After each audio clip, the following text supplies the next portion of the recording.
জেলারও আমগো গাড়িটা উঠলো গাড়ি ধরে লয়ে দেখা সাক্ষী ছুটিটা মারে।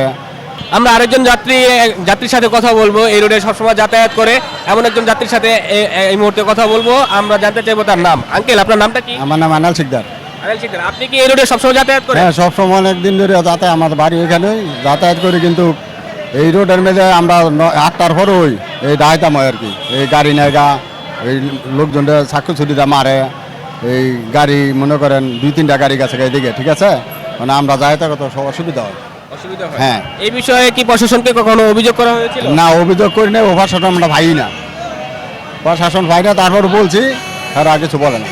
তাই এই যে আপনাদের যাতায়াতের এত সমস্যা, এই সমস্যা নিরসনে আপনি সরকারের এবং প্রশাসনের কি ধরনের উদ্যোগ আশা করেন? মানে আমরা যেমন চলাফেরা করতে ভালো করে, কিন্তু আমরা যেমন কোনো সমস্যা না হয়, আমরা এই একটা আবেদন জানাইতেছি। প্রশাসনে কি ধরনের উদ্যোগ নিলে আপনি প্রশাসন